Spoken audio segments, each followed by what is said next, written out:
Okay, so why am I talking about constipation today? And why am I focusing so much of my attention and specialising in digestive health? So much so that I have developed a 6-week gut health transformation programme, which is opening up for booking on the 12th of August. You'll have heard me talking about it before, but if you are interested in that, let me know. Really, because I feel at the root of all good health. Digestive health is at the root of all good health. And because of my clinical experience, it's not possible to be 100% healthy or as healthy as you possibly can be given your circumstances if you have poor digestive health, okay? And it's not possible to be in good health if you suffer from constipation, which is just one issue that in the whole suite of issues of digestive issues that are kind of all grouped together. And around about 80% of the clients who come to me and fill out their health questionnaire before they come and see me are suffering from varying degrees of constipation. Now, that might not be what they come to see me about. It could be they're coming to see me about eczema, about stress, about sleep issues, menopause issues, like hot flushes, or it could be bloating, could be weight management, something like PCOS, and or type 2 diabetes and help with managing their blood sugars. But with all of that, about 80% of the people have an underlying issue of constipation. And once I find that out, then we go in and we sort that out first, because working on all the other things, nothing's going to work if we're not clearing away the waste products from what we're consuming. Okay.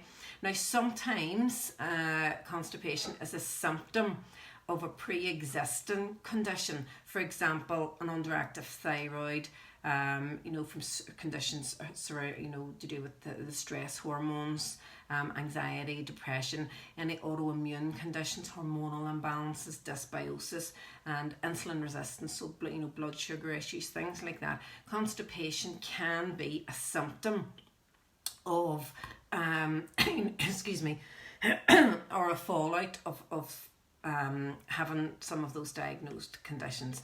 But often it can actually create conditions now from varying degrees of annoying and to actually life-threatening. So you could be suffering from fatigue or general malaise. You could be having headaches, bloating, distension, flatulence, cramping, pain, diverticulosis or diverticulitis. And toxic reabsorption, which is basically contributing to any chronic inflammatory disease. Okay, so constipation can actually cause any of those. So it really is something that you want, and worse in terms of cancers of the colon and things like that. So you really want to be getting to grips with this and not letting it get to grips with you. When we're constipated, if you kind of think about it, we have an extended period where the colon tissue is exposed and subjected to toxic exposure.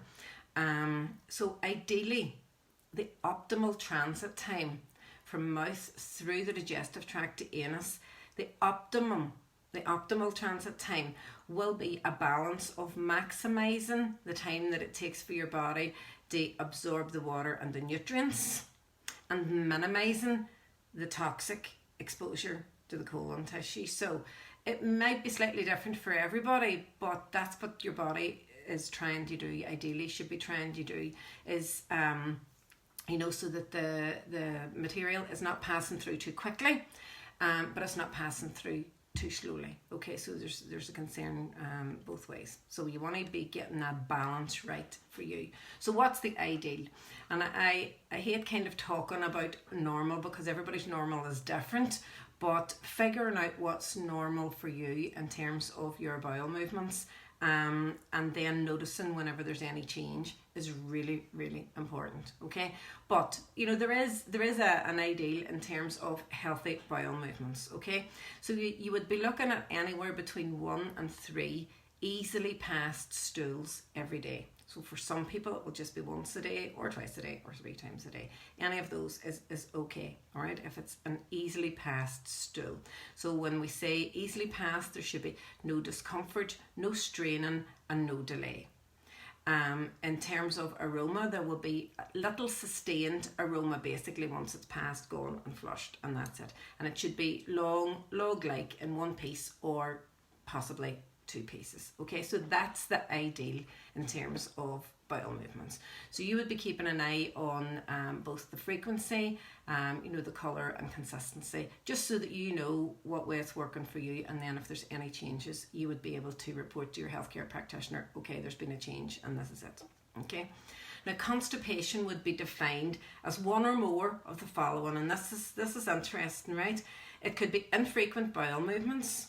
It could be having to strain to pass a stool, or hard pellet-like or incomplete stools. Okay, so even if you're going to the loo every day, but every day you're having to strain to pass the stool, then that is still defined as constipation, and you need help or to get that sorted out. Okay, so whenever I'm supporting a client with constipation, there are a couple of things that I'll be focusing on depending on the severity of it.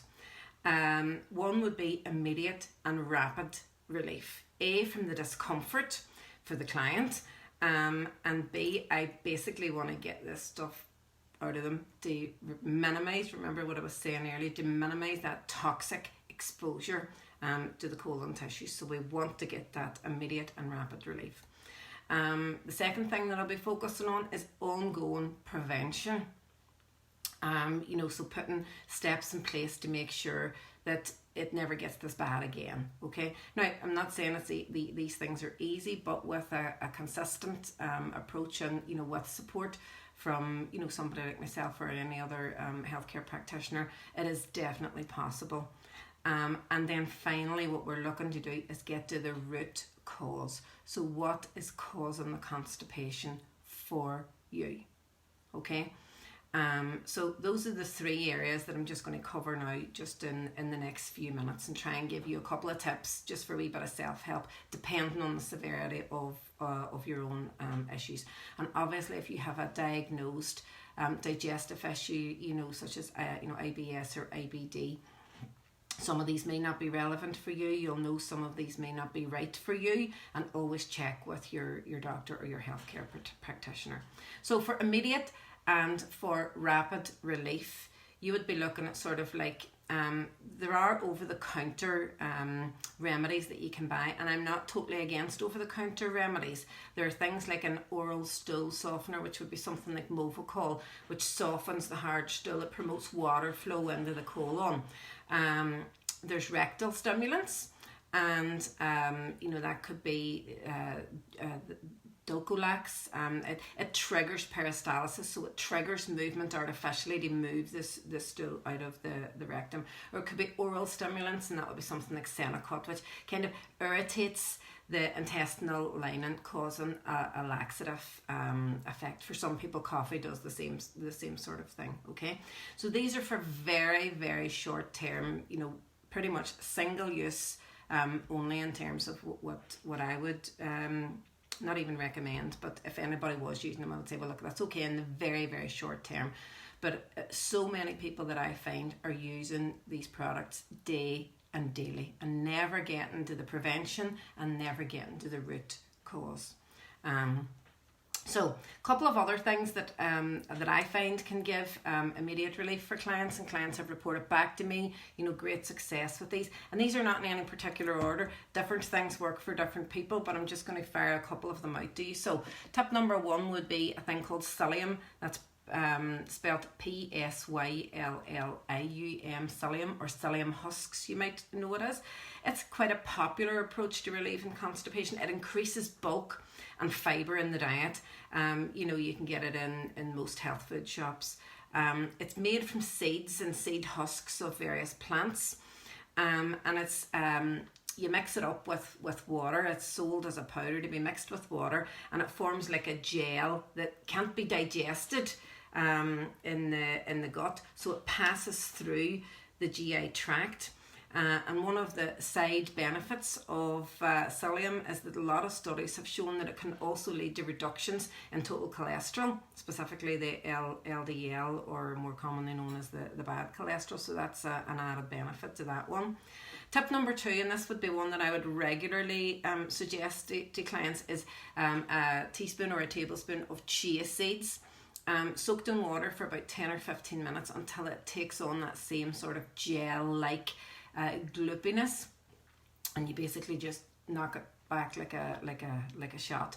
And they work to ease constipation because of the gel-like consistency. They actually absorb, the chia seeds can absorb up to 12 times their weight in water. So that helps with optimal stool formation, keeps the stool moisture and much easier to pass. So, you know, a lot of great reports back from that wee tip. Tip number 3, and this would just be like an old remedy that you'll be aware of, is prunes. So prunes are often used as a natural laxative. Now, if you've got IBS, very high in sugar. So they're high in a source of like sorbitol. So sorbitol is a type of sugar that's poorly digested in the body. So it helps to alleviate constipation by drawing water into the intestines, and that spurs on a bowel movement there. Tip number 4, and again, use this a lot with clients, is kiwi fruit. So kiwi fruit has been shown by loads of studies to help you stimulate movement in the digestive tract. I would take kiwi fruit with the skin on, so just chopping it up very finely and either mixing that in a smoothie or having that on cereal. And there's loads and loads and loads of studies for the kiwi. Tip number 5 would be kefir milk. Kefir is the probiotics, the live bacteria in the kefir that can help, probably more in terms of an ongoing prevention rather than giving you that immediate relief, that overnight relief for the kefir. And tip number 5 or 6, can't remember which I'm at now, would be, there's a couple of great yoga moves that can help with massaging the abdomen. So there would be like the yoga move where you're bringing the knees right up into the chest, you know, one at a time, and you know, it's kind of going a bit like this, you know, quite slowly, or any of the abdominal twists. If you can think about that, you're actually stimulating and massaging the abdominal area, and that can be very, very, very useful for just encouraging that peristalsis movement that you're looking for. So that was all kind of like for immediate relief. Those are the tips for immediate relief. For ongoing prevention, it's basically getting the basics right. Okay, so we need loads of water, right? So we need to be flooding the bowel with water. And I should have said, if you're taking the chia seeds or the psyllium husks that I mentioned earlier, for that immediate relief, you really need to be flooding the bowel with water there. But on a daily basis, we need to be getting plenty of water, you know, just sipping away throughout the day, making sure that we're staying well hydrated. We want to be increasing our fibre. Again, if your intake of fibre is low at the minute, then make sure that you increase it slowly. Okay, most of us are getting, if we're lucky, around about 15 grams of fibre a day. Somewhere between 15 and 18 would be the UK average. We need 30. Okay, so that's what we're looking for. You're looking to up that fibre intake. The best way that you can do that is try to increase the number of vegetables that you're eating, and of course all of your, you know, your brown rice and your whole grains, your oats, things like that. Plenty of fibre. In terms of ongoing prevention, we need to be very aware of the speed with which we eat. Most of us eat too quickly. I'm slowing down my speech now, just making me think about eating slowly. So we should be chewing our food and making sure that the food spends a significant amount of time in the mouth, even whether it needs chewed or not. Okay, even soft food like porridge, anything like that, you want to mix it with the digestive enzymes in the mouth before it actually goes down the esophagus and into the stomach. So you want the digestion that's supposed to be done in the mouth, then down into the stomach. There's less work to do. On down into the small intestine, less work to do. So basically, it starts here. Okay? Try to manage your stress response. in your body, and often with clients I will give them breathing exercises to do throughout the day, and different relaxation tips. If you're working at a high level of stress and you're stressed from morning to night, then your body deprioritizes the digestive system, deprioritizes the production of hormones, and basically just prioritizes the bits of your body that you need to keep you alive, like your breathing, like your blood circulation, like your heart pumping, things like that. Okay, so if you're stressed, that's what's happening. All of those other things are being deprioritized. And you remember what I talked about at the start? Maximizing, minimizing, and prioritizing. So we have to help the body to prioritize digestion. Okay, so those are a couple of things just for getting the basics right. And then the third area that I wanted to focus on was getting to the root cause. Now, getting to the root cause can be a wee bit trickier. Okay, you probably will need help from a practitioner like myself or another nutritional therapist. Looking at where did this start? When does it start? Identifying triggers for the constipation. And it could be stress, where your body is in this state of sympathetic dominance. It could be hormonal imbalances, whether that's the stress hormones or whether it's your sex hormones in terms of your estrogen and progesterone imbalance of life. A big one, a very big one, is food sensitivities. Okay, so you're looking at finding out whether it's through eliminating certain foods for a short period of time or testing, and I can help with any of those, is food sensitivities. If you have a food sensitivity and you're consuming that food, then that can just stress the gut out and it will just close down, and hence constipation and a lot of other gut issues. You could have your gut like a gut bug imbalance, so your gut bacteria, there could be too much of one, not enough of the other, or some of your gut bugs could be in the wrong place. So the most of them should be in the large bowel, the large colon. But sometimes, and constipation can cause this, they can be pushed up, too many of them, into the small intestine, and that can cause issues. That can cause imbalances, but it can also cause infections. And equally, a root cause could be an undiagnosed thyroid issue, not particularly an underactive thyroid, although that too, but your thyroid could be active. It could be releasing the thyroid hormone that needs to be released, but that thyroid hormone is not getting converted and getting transported into the cells that need it. So that's a whole other webinar in itself in terms of the thyroid issues. So those are all the, I suppose, a few wee tips there in terms of immediate relief, in terms of ongoing prevention. And I have no real tips for getting to the root cause, except find a practitioner that can help you with that. I certainly will be looking at the root cause with people, and that's why I developed the 6-week gut health transformation program, which will be looking at eliminating certain foods. We'll be looking at supplements that will help to support the gut through all that.